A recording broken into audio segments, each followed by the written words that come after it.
Hey, welcome to Crash Gardening. I'm David Goodman, and we are going to take a little bit of a tour through my food forest.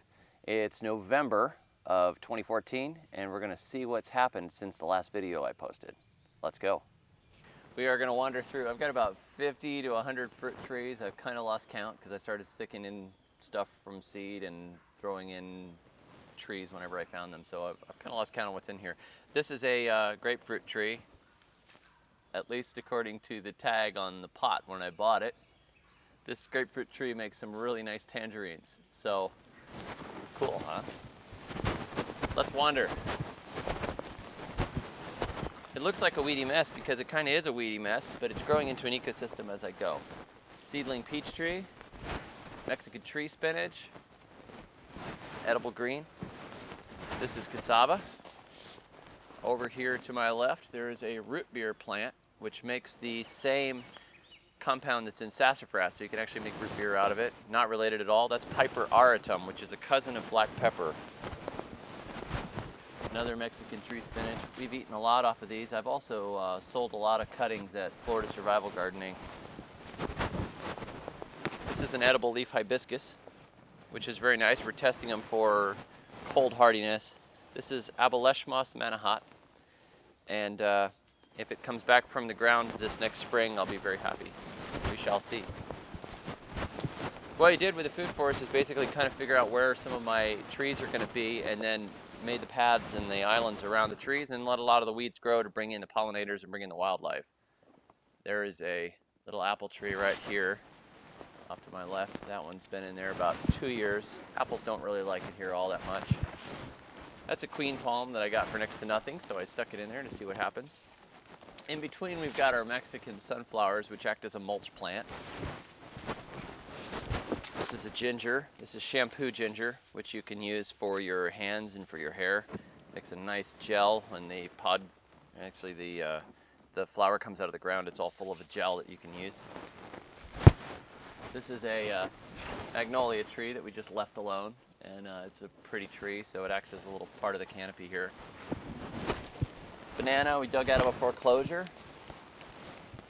See if that does anything there. It's a little dry here for bananas. More Mexican sunflowers. This is a kumquat. As you can see, it has kumquats on it right now. They'll be ripening up another month or so.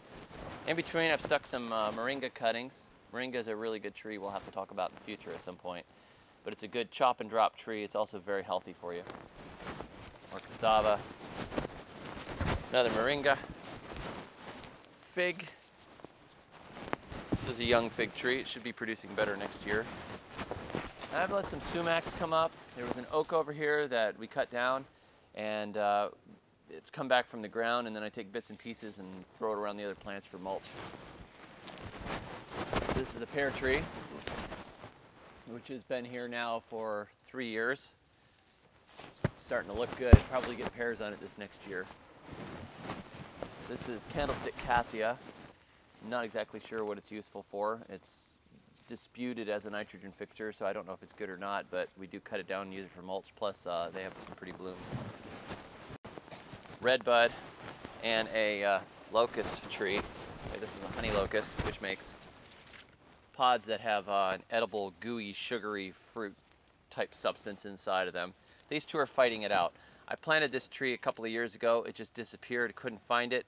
I ended up mowing this area and putting in a redbud instead because I thought it was gone. And then this emerged from the ground, and now we have both of them fighting, just like a real forest. Down here on the ground, this is a yacon, a root from the tropics. This area here is really not as dense as it should be. There should be a lot more plants going on. But we dropped a huge load of mulch here because the ground was poor, and it's improving it bit by bit. So most of the ground cover you see here is sweet potatoes. We'll be pulling sweet potatoes before it freezes. This is one of my favorite trees. This is the Japanese persimmon tree, and we've already eaten our first fruit off of it this year, and it'll be going to sleep. As you see, they go to sleep early, and it'll be going to bed here in the next couple of weeks, dropping all its leaves, and then it'll be back again in the spring, usually mid-April.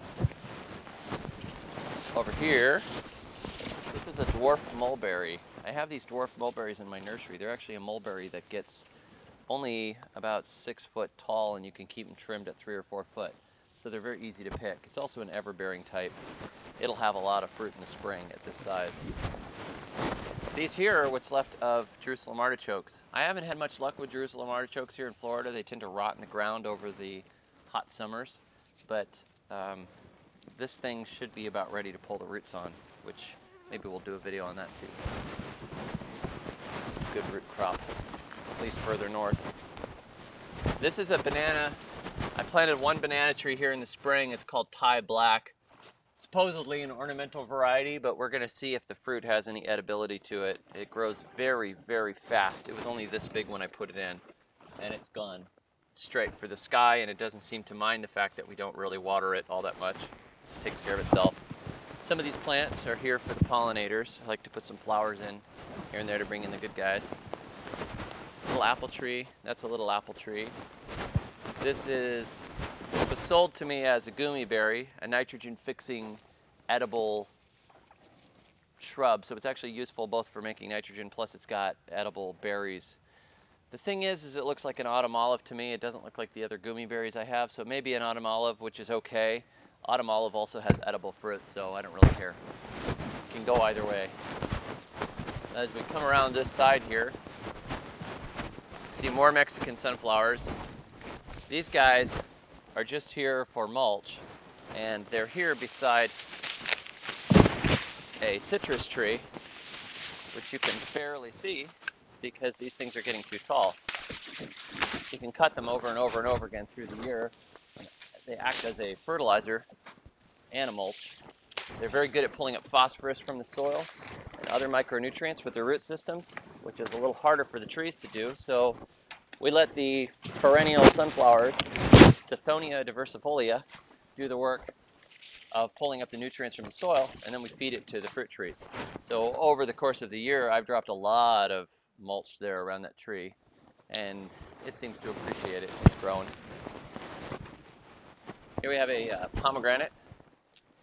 It's just a little one. I started this from a cutting a few years ago, and it's growing. I've had some problems with pomegranates spontaneously developing some sort of bacterial or fungal wilt and dying to the ground, but this one hasn't died on me yet. And this one I'm very proud of. This is a loquat tree. This is a very good tree. It's also called Japanese plum, and I put this one in that was one of my first trees, so it's 4 years ago, and it's really just taken off, and as you can see here, it's blooming for the first time. We're probably not going to get any fruit because we'll have a cold winter and we'll lose this fruit, but this means that it's ready to bloom and it's going to be back again. As we come around, we're back almost to my amazing grapefruit tree that produces tangerines. This is a brown turkey fig. It made a decent amount of figs for us earlier in the year, and now it's decided it's going to go dormant with a few figs left on the end, which is not uncommon. There's one other fig I'll have to show you if you follow me past the grapefruit tree.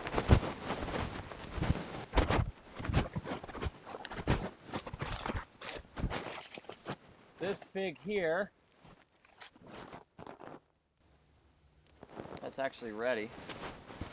This is a green fig, which has a nice, pretty center to it, which I'll show you. This tastes like honey. It's a delicious little fig. It doesn't make a lot of fruit as figs go, but it makes a pretty good fruit, and we've actually had fruit that are about that big off of it now and again. This one I started from a cutting, and as you can see the base of it, that's actually a pretty big tree, and it's only been here just over 2 years. Pretty cool. We'll take a tour of the other half of my food forest in our next video.